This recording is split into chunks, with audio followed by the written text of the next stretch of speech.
Amerika Serikat adalah negara dengan penderita virus corona terbanyak di dunia. Hampir 336.000 orang positif corona di Amerika Serikat dengan 9.000 lebih kematian.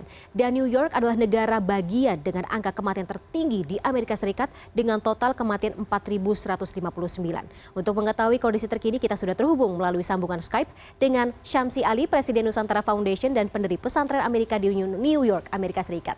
Assalamualaikum Pak Syamsi. Ya, waalaikumsalam warahmatullahi wabarakatuh. Iya, selamat malam waktu Indonesia, selamat pagi waktu Amerika Serikat atau waktu di New York ya Pak ya. Selamat malam. Oke. Selamat malam, ya. Pak Syamsi, kita mau nanya terkait dengan kondisi para WNI yang tinggal di New York, Amerika Serikat ini. Sudah ada laporan, kami harapkan sih sebenarnya tidak ada laporan ya, para WNI ini terkena pandemi dari virus corona. Ya, sampai saat ini yang sudah pasti ada 2 orang warga kita di kota New York meninggal dunia karena corona. Yang satu dipastikan corona dan yang lain masih dalam proses pemeriksaan karena meninggal di rumah. Okay. Tapi yang pasti istrinya baru kemarin dulu, istrinya juga kena, berarti suaminya meninggal karena corona dan beliau meninggal di rumahnya. 2 orang. Kemudian ada beberapa teman kita sekarang sekitar puluhan yang sedang ada di rumah sakit maupun di rumah-rumah mereka yang dipastikan memiliki simptom atau ciri-ciri daripada penyakit corona ini. Apakah itu demam, mereka kehilangan nafsu makan, kemudian batuk-batuk. Mereka ini kemudian melakukan karantina sendiri di rumah dan ada sebagian yang sudah di rumah sakit. Jadi ada beberapa warga kita yang kena. Yang pasti bahwa di Amerika sekarang ini sudah sekitar 736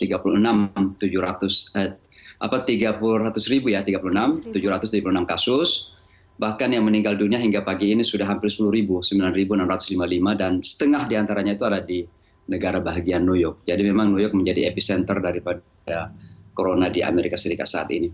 Oke, Pak Syamsi mungkin bisa sedikit bercerita kepada kita terkait dengan kondisi para WNI lagi. Kalau misalnya kita bicara mengenai kondisi teman-teman WNI, untuk penanganan medis sendiri seperti apa? Dilakukan di beberapa rumah sakit ada di New York? Ya, kebetulan kalau di kota New York ini kebanyakan warga kita tinggal di daerah bahagian Queens namanya. Okay. Ada satu rumah sakit yang terkenal banyak korban di situ, namanya Rumah Sakit Elmhurst. Disitulah kemudian ada teman-teman kita, ada juga di beberapa rumah sakit yang lain.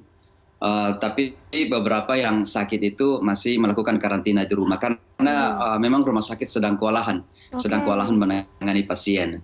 Ya, keterbatasan emergency room atau ruang-ruang emergency, kemudian dokter juga banyak yang sakit, perawat juga banyak yang sakit, dan keterbatasan fasilitas yang ada, maka memaksa sebagian warga New York termasuk warga kita untuk kalau misalnya masih bisa ditahan ya tinggal di rumah untuk mengkarantina diri dan mencoba untuk melakukan pengobatan sendiri.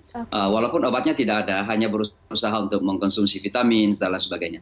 Jadi pastinya adalah bahwa memang ada beberapa warga kita yang kena dan karena fasilitas yang sangat terbatas maka mereka rata-rata masih di rumah dan mereka berusaha untuk melakukan apa saja mungkinkah untuk bisa mengobati diri sendiri. Oke, Pak Syamsi, ada informasi terkait dengan warga yang meninggal ini dimakamkan di mana atau dipulangkan ke Indonesia? Mereka dimakamkan ke sini karena ketika seseorang meninggal dengan corona maka masyarakat atau komunitas tidak terlibat, bahkan perwakilan pemerintah pun tidak bisa terlibat. Itu ditangani langsung oleh funeral yang ditunjuk oleh rumah sakit yang bersangkutan karena ada proses-proses protokol yang harus diikutin. Dan karenanya mereka langsung dikuburkan di sini dan tidak ada proses, bahkan yang muslim pun ya kita tidak bisa terlibat untuk melakukan prosesi secara Islam karena itu adalah aturan yang harus diikuti.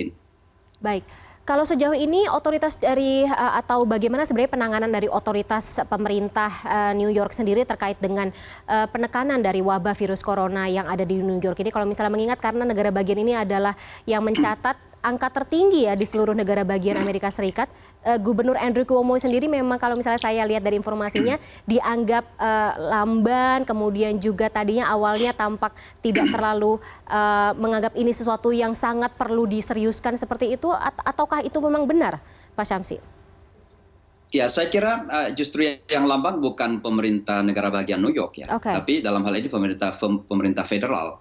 Justru. Karena memang banyak ya justru karena banyak sekali fasilitas yang seharusnya diberikan oleh pemerintah federal, dalam hal ini Presiden Donald Trump, tapi kemudian begitu sangat lamban.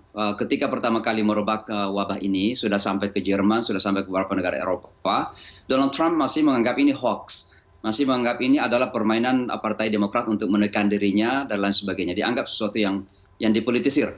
Dan inilah bahayanya ketika sebuah isu ini menjadi isu politik. Padahal ini sudah menjadi isu kehidupan manusia, ini menjadi isu nyawa manusia. Maka saya kira memang betul kita harus ambil pelajaran bahwa jangan sampai isu corona ini dijadikan sebagai isu politik.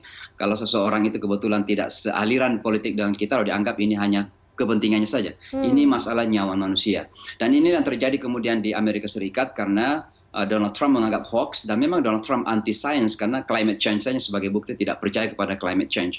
Dan oleh sebab itulah maka kita di New York ini menjadi korban terbesar karena New York tentunya adalah kota yang paling ramai di Amerika Serikat. Jadi kalau saya sebagai orang yang tinggal di New York, saya tidak memblame atau tidak menyalahkan Gubernur New York, tidak juga wali kota New York, tapi justru Presiden Amerika Serikat Donald Trump yang lamban dan menjadikannya sebagai isu politik awalnya. Pihak yang paling harus bertanggung jawab atas kondisi ini, ya betul Pak Syamsi ya.